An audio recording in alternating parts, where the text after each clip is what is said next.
magandang umaga po sa inyong lahat, sa ating pong lahat, mga kapwa ko po. Magbababoy yung mga backyard po. Magandang umaga po sa inyong lahat. Magandang umaga po sa inyong lahat, mga kapwa ko ka-backyard.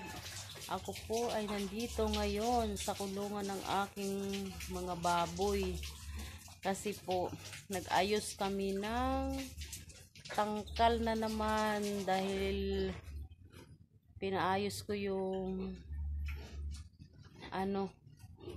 pintuan. Pinagawa ko ng pintuan yung tawag dyan, yung kulungan, dahil kasi yung kulungan ito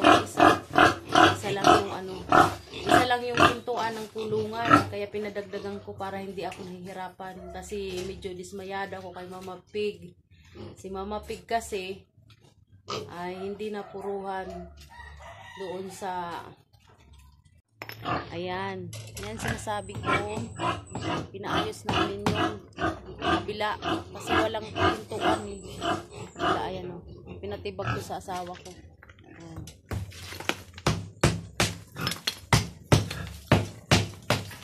Para magkaroon ng sariling pintuan, kasi yung kabila ito yan lang kasi yung pinto, nag-iisa lang. Pag pumasok ka dyan, tsaka yung nandito sa kabila, yan, dyan din dadaan. Kaya sabi ko, gawaan ng sarili pinto dito sa kabila. Yan, pinasira ko kahapon, pinatibag ko. Yan, yan ang yan yung bago ko pinagawa na pinto. Dahil bukas, babalik po yung magkakasta sa kay Mama Pig. Kasi Mama Pig, yan, dahil hindi siya napuruhan kahapon. Nung kinastan siya noong November 5, naglandi siya. Naglandi ulit. Kaya sabi ko ilipat dito sa kabila. Tapos yung nandito na mga biik, ilipat namin doon sa kabila. Dahil gawa nga po doon sa ito lang ang pintuan. Pag pumasok yung barako, ito lang dadaan. Eh kung nandito yung mga biik, hindi pwede. Kaya pinagpalit namin. Ayan, yan ang resulta. Gumawa kami ng pinto. Sariling pinto. Ayan.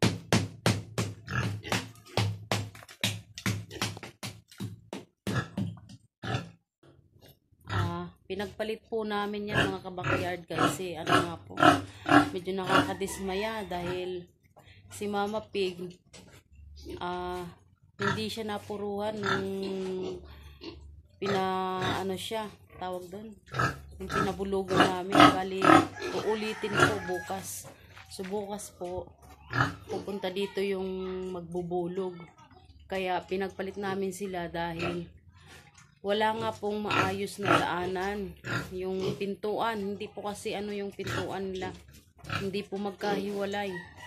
Kahapon po, bali sinira namin yung pader. Ginawa namin ng pinto yung kabila.